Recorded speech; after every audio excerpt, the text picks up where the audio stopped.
പ്രിയരെ, ഇന്നത്തെ ചിന്ത യഥാർത്ഥ ലക്ഷ്യവും വലിപ്പവും നാം കണ്ടെത്തും എന്നതാണ്. സങ്കീർത്തനങ്ങൾ 139:16 ഞാൻ പിണ്ടാകാരമായിരുന്നപ്പോൾ അവിടുത്തെ കണ്ണ് എന്നെ കണ്ടു, നിയമിക്കപ്പെട്ട നാളുകൾ ഒന്നുമില്ലാതിരുന്നപ്പോൾ ഇവയെല്ലാം അവിടുത്തെ പുസ്തകത്തിൽ എഴുതിയിരിക്കുന്നു.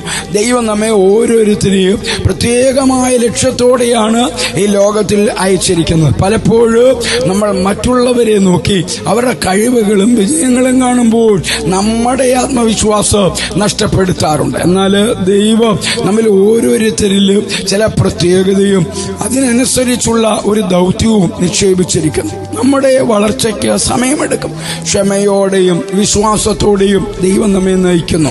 നമ്മളെ ദൈവം സൃഷ്ടിച്ച അതേ രീതിയിൽ തന്നെ വളരാൻ തയ്യാറാകുമ്പോൾ നമ്മുടെ യഥാർത്ഥ ലക്ഷ്യവും വലിപ്പവും കണ്ടെത്തുവാൻ നമുക്ക് കഴിയുന്നു. നമുക്ക് നമ്മുടെ സവിശേഷതകളും ദൈവം നൽകിയ കഴിവുകളും അംഗീകരിച്ച് ആത്മവിശ്വാസത്തോടെയും പ്രതീക്ഷയോടെയും മുന്നോട്ട് പോകാം. ദൈവത്തിൽ വിശ്വാസം വെച്ച് വളരുമ്പോൾ നമ്മളിൽ നിന്നുള്ള മഹത്വം ലോകം കാണും. യേശുവിലൂടെ നിത്യതയ്ക്ക് ഉതകുന്ന ഒരു നല്ല ദിവസം ആശംസിക്കുന്നു.